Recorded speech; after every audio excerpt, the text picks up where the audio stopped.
Ma'am নমস্কার। নমস্কার। চৈতালিতে খাবার টেস্ট বা অ্যাটমসফিয়ার কেমন লাগলো? ফার্স্ট অফ অল এমন একটা জায়গা যেটা খুব অ্যাপ্রোপ্রিয়েট বাচ্চাদের জন্য এবং ফিমেলদের জন্য। ভেরি সেফ প্লেস, খুব কালচার্ড একটা অ্যাটমসফিয়ার, একটা খুব সুন্দর মিউজিক বাজছে, একটা সন্ধ্যা এনজয় করার জন্য এবং বাচ্চাদের জন্য এত সেফ। সবসময় প্রত্যেকটা সার্ভিস পার্সনকে দেখছি চারিদিকে ঘুরে বেড়াচ্ছে এবং খুব তাড়াতাড়ি খাবার সার্ভ করা হচ্ছে। খাবারের টেস্ট তো অসামান্য এবং অ্যাফোর্ডেবিলিটি সব মিলিয়ে অসাধারণ অসাধারণ এক্সপিরিয়েন্স। আর মানে আমাদের কোনো ইমপ্রুভমেন্ট?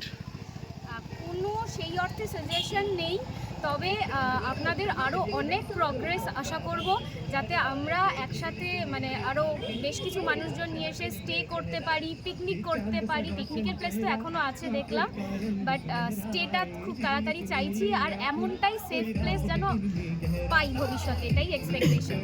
আচ্ছা, যারা এখনো পর্যন্ত চৈতি হওয়াতে আসেনি তাদের জন্য কি মেসেজ দেবেন? বেশি বেশি করে এখানে আসুন।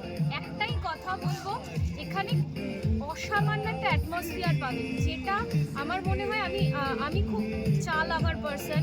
আমি এখানকার প্রায় সমস্ত রেস্টুরেন্ট, ক্যাফেটেরিয়া, সমস্ত উইকেন্ড ডেস্টিনেশন সব ভিজিট করেছি। সব ভিজিট করে বলছি, ফিমেলদের জন্য বা যারা চাইছেন এমন একটা অ্যাটমসফিয়ার যেখানে ফ্যামিলি নিয়ে আসা যায় এবং সেফলি থাকা যায়, একটা সুন্দর সন্ধ্যা এনজয় করা যায়, Chaiti Hawa is the best option. Thank you ma'am.